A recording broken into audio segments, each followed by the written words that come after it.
Hello, my name is Sid.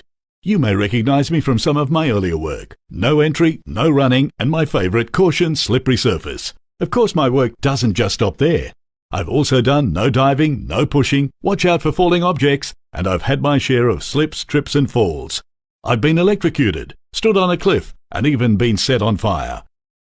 However, I am a trained professional, so don't try any of this on site. But when it comes down to it, I'm just like you.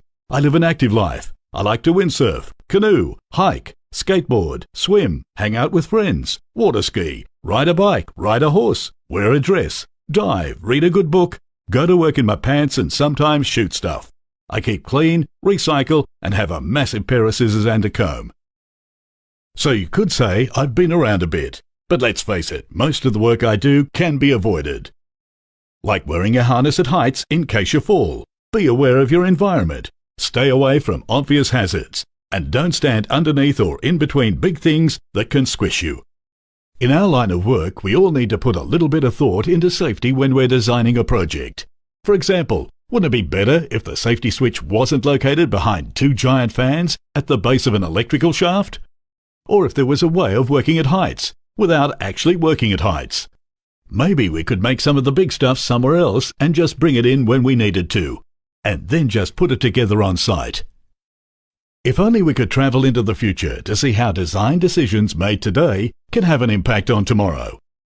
When this office was designed and built, a certain type of carpet was used in the fit-out. Unfortunately, everyone blamed Mr. Plumpton's love of experimental cooking, particularly his sprout and camembert pie, for the nausea and obnoxious gases that were making everyone sick. The real culprit was actually the carpet, off-gassing, slowly releasing toxic fumes. Getting rid of Mr. Plumpton didn't really help. And who would have thought that when Sam here was digging a trench, because it wasn't properly shored, he was actually digging his own grave? But that's not all. Even some of the simplest design decisions can have huge implications. When this hospital was finished, the height of the light fittings and the need for extra bed space meant that the only way to change a simple light bulb was by trampoline. Even something simple, like opening a window, can be a potential hazard when not considered properly. If we journey further into the future, we can see how mankind has evolved to adapt to deal with these hazards. For example, the problem of falling objects, and indeed falling people, will be a thing of the past. And that those hard-to-reach places will no longer be considered hard to reach, but more a test of skill and flexibility. But problems seldom go away. They're just replaced by new ones. The reality is, we don't have a time machine, and it's unlikely we will change into flying rubber people.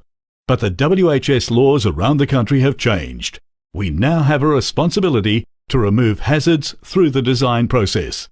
At Lang O'Rourke, we want to lead the way in smarter thinking and safer design in the life cycle of our projects, construction, design maintenance, operations and demolition.